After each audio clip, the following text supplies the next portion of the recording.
Nous avons tous un souvenir différent de notre première expérience amoureuse.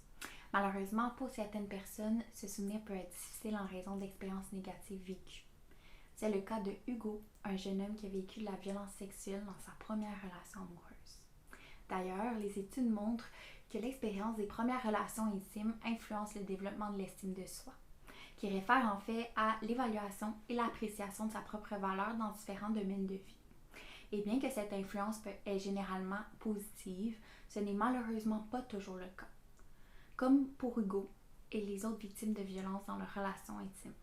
Saviez-vous que plus de la moitié des jeunes âgés entre 14 et 18 ans rapportent avoir subi au moins une forme de violence dans leurs relations intimes au cours de la dernière année? Parlant de relations intimes, il y en existe plusieurs types.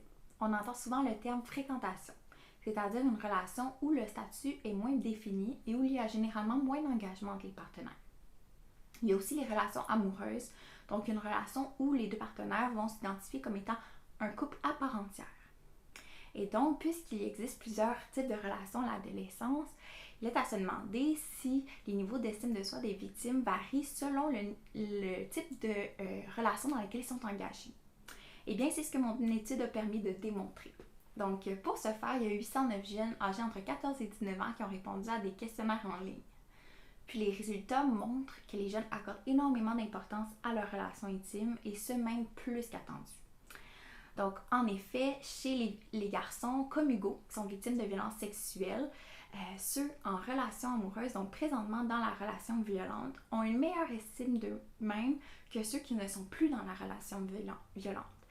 En d'autres mots, ça veut dire que pour Hugo, le fait d'être en couple a possiblement un plus grand impact sur son estime de lui-même que le fait de vivre la violence sexuelle dans sa relation. Pour les filles victimes de violences physiques ont une moins bonne estime d'elles-mêmes que les non-victimes, et ça principalement chez celles en fréquentation. C'est le cas de Sophie, une jeune qui vit de la violence physique dans sa fréquentation actuellement. Donc, étant donné, comme je vous l'expliquais tantôt, la fréquentation, c'est une relation qui est moins officielle. On peut penser que ça peut occasionner des insécurités chez Sophie et donc accentuer les effets de la violence vécue sur son estime d'elle-même. Enfin, toi, adolescent ou adolescente qui vit de la violence dans ta relation et qui accorde beaucoup d'importance à celle-ci malgré la violence vécue, sache que ça a des impacts sur ton bien-être et qu'il y a des ressources qui s'offrent à toi. C'est à nous, chercheurs, intervenants, intervenantes, de développer des programmes de prévention et d'intervention dans le but de mieux intervenir auprès des jeunes victimes de violences dans leurs relations intimes. Merci.